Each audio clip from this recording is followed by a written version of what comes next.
नमस्कार, आप देख रहे हैं राष्ट्रीय प्रस्तावना। मैं हूं आपके साथ मनु तिवारी। आइए रुक करते हैं दिन भर की बड़ी खबरों की ओर। अब दोनों मुकाबले नॉकआउट है। हारने वाली टीम का सफर खत्म हो जाएगा। मुंबई की टीम इन दिनों मुकाबलों को जीतकर छठी बार खिताब पर कब्जा जमाना चाहेगी, जबकि पंजाब और आरसीबी अपने पहले खिताब की तलाश में है। आईपीएल 2025 का रोमांच फैंस के सिर चढ़कर बोल रहा है। प्लेऑफ की शुरुआत हो चुकी है और 2 मैच भी खेले जा चुके हैं। अब आखिरी 2 मुकाबले बचे हैं और मुंबई इंडियंस के सामने सनराइजर्स हैदराबाद जैसा कमाल करने का मौका है।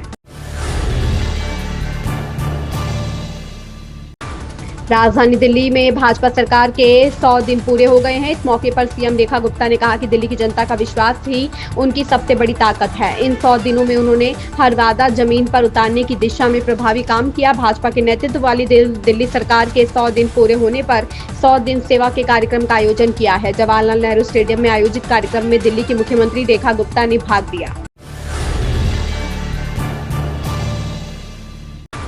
लुधियाना पश्चिम विधानसभा सीट पर 19 जून को उपचुनाव होगा। 23 जून को मतगणना होगी। आम आदमी पार्टी के हल्का लुधियाना पश्चिम से विधायक गुरप्रीत गोगी बस्ती का जनवरी में देहांत हो गया था, जिसके बाद सीट खाली हो गई थी। विधानसभा हल्का लुधियाना पश्चिम के उपचुनाव के लिए भारतीय जनता पार्टी ने वरिष्ठ नेता जीवन गुप्ता पर दांव खेला है। शनिवार को पार्टी ने उनके नाम का ऐलान किया। इसी के साथ ही कुछ दिनों से उम्मीदवार का इंतजार कर रहे पार्टी कार्यकर्ताओं में जोश भर गया है।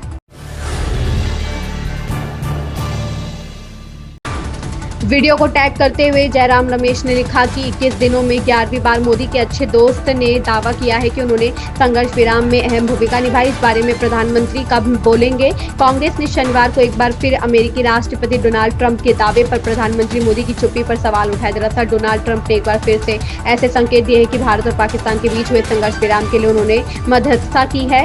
कांग्रेस महासचिव जयराम रमेश ने शनिवार को सोशल मीडिया मंच एक्स पर कई पोस्ट साझा किए। सीएम धामी ने कहा कि हम आपदाओं को रोक नहीं सकते हैं, लेकिन उनके प्रभाव को कम कर सकते हैं, इसलिए पहले से तैयारी जरूरी है। उत्तराखंड राज्य आपदा प्राधिकरण की ओर से आज देहरादून में कार्यशाला का आयोजन हुआ। इस दौरान कार्यक्रम में सीएम धामी भी पहुंचे। उन्होंने कहा कि प्रशासन के सभी लोग मानसून से पहले की तैयारियों को अंतिम रूप दे रहे हैं। हम आपदाओं को रोक नहीं सकते हैं, लेकिन उनके प्रभाव को कम कर सकते हैं। इसी दृष्टि से आज कार्यशाला का आयोजन हुआ है। इसमें सभी पहलुओं पर दिन भर चर्चा होगी। निष्कर्ष पर कार्रवाई की जाएगी। केंद्रीय गृह मंत्री अमित शाह ने कहा कि भारत सरकार जल्द ही गोलीबारी से प्रभावित लोगों के लिए विशेष पैकेज लाएगी।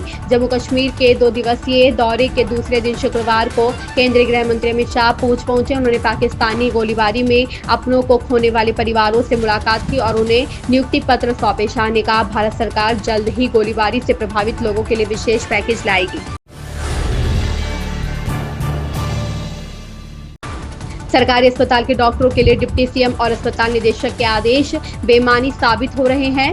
वह बाहर की दवाएं लिखने से बाज नहीं आ रहे हैं। कई दवाएं पर्चे पर तो कई मेडिकल स्टोर पहुंचने पर फोन से बताते हैं। राजधानी लखनऊ में उप मुख्यमंत्री ब्रजेश पाठक और अस्पताल निदेशक के सख्त आदेशों का भी असर बलरामपुर अस्पताल के डॉक्टरों पर नहीं पड़ रहा है। वह अब भी मरीजों को बाहर की दवाएं लिख रहे हैं। कुछ दवाएं मरीज के पर्चे पर लिखी जा रही है, बाकी मरीज को मेडिकल स्टोर पर भेजकर बताई जा रही है।